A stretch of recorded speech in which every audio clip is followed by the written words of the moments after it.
So I'm starting to see something pop up in these SaaS contracts, order form, renewal price protection language, okay? Or sometimes it's in the master subscription agreement, depending on the vendor.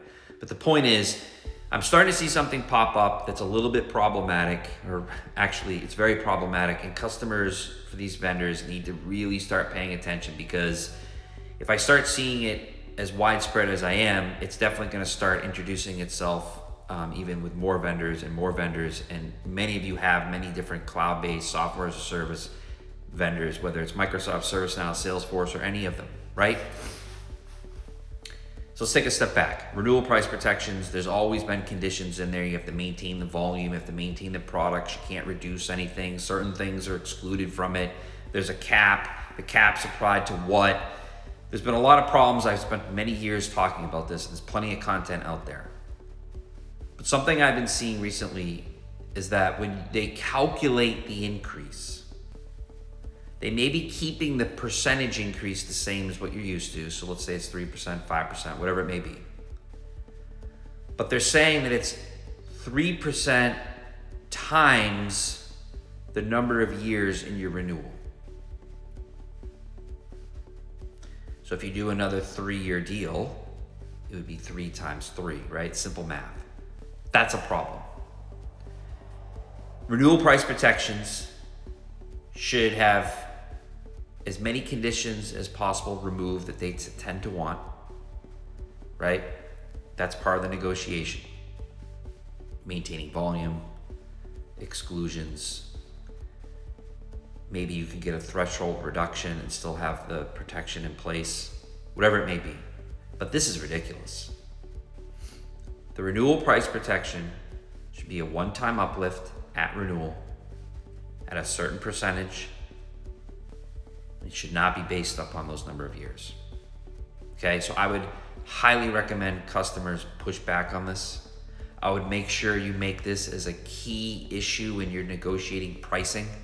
So when you're pushing for additional discounting, it's not, I need additional discounting, and then later you get to the renewal protection. It's additional discounting and this for my renewal protection.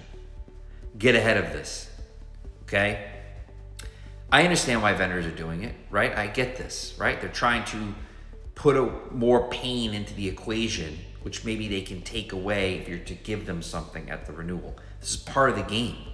It's just like a programmatic price uplift. Well, maybe we can do something for you if you're able to do this for us, right? But don't allow that to be in your contract. Have them explain why that's the model. What is the purpose behind this? If there's an increase at all, it should be capped. You should not be keeping me hostage to a volume or a certain amount of products. And it shouldn't be based upon if I give you more years, my increase goes up. That's counterintuitive. That's not logical. That's problematic. If I give you more term, I should actually be getting a better protection, right?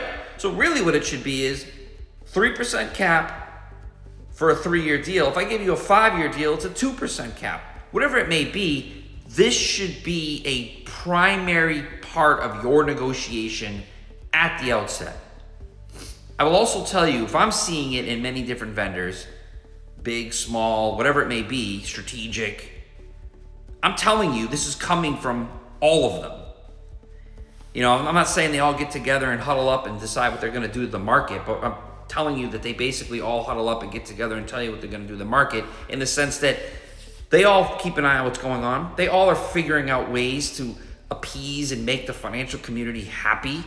And when they talk about RPO, remaining performance obligation, now is an elevated point that all these CEOs and CFOs mention on their earnings calls to tell the market, hey, we might not be where we want right now, but don't worry about it. We're going to increase our customers' spend in term and at renewal. This is what it's about. This is what it's about. So push back. Don't just allow that to be standard. Don't accept standard. You're not a standard customer. I guarantee you're not. You've given them a lot already. You likely aren't using all of that you already have. So make sure when you're in these negotiations, flip forward, look at the language, make this a key item. Okay, make sure that they're giving you commitments that are appropriate for the commitments you're giving them. And renewal protections have always been critically important when it comes to cloud. I don't want to throw around vendor lock-in, right? But we've all talked about this. Now more than ever though, get the right cap. Make sure you understand what it's being applied to. And then make sure those conditions and ridiculous provisions like this are not in your contracts.